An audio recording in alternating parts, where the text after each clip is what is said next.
TNT Tropang Giga kontra sa Chiba Jets para sa pagpapatuloy ng East Asia Super League Tournament. Sa nauna nga nilang tapatan ay panalo ang Chiba Jets sa kanilang sariling home court sa pangunguna ng kanilang superstar na si Yuki Tagashi. Ngayon nga sa kanilang pangalawang pagtatapat ay ang Chiba Jets naman ng Japan B-League ang dadayo dito sa Pilipinas para sa home court advantage ng TNT na gaganapin sa Santa Rosa Sports Complex. Sa first quarter ng laro ay 3-point basket agad para kay Yuki Tagashi. Early 7-point lead nga para sa Chiba sa mga unang minuto ng quarter.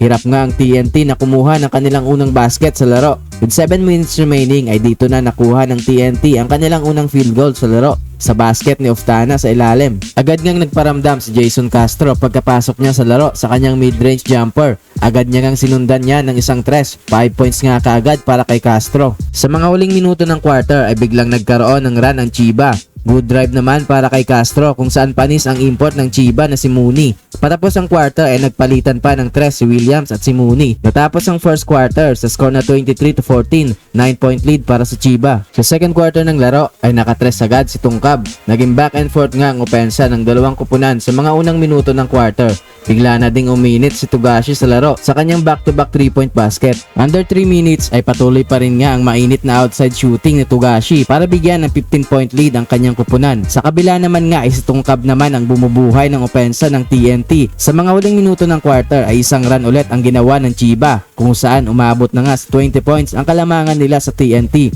Natapos ang second quarter sa score na 50-32, 18-point lead para sa Chiba. Sa third quarter ng laro ay patuloy ang mainit na opensa ng Chiba habang ang TNT naman ay puro turnovers early in the quarter. Maalat pa rin nga itong kaisa-isang import ng TNT na si Miller kung saan wala nga sa game na ito si Rondae Hollis Jefferson. Sa kalagitnaan ng quarter ay biglang nagkaroon ng run ng TNT para ibaba sa 13 points ang kalamangan ng Chiba, courtesy of Kabuntin at Oftana. Nagpaparamdam na din nga si Quincy Miller sa opensa para ibaba sa single digit ang kalamangan ng Chiba sa kanyang back-to-back basket.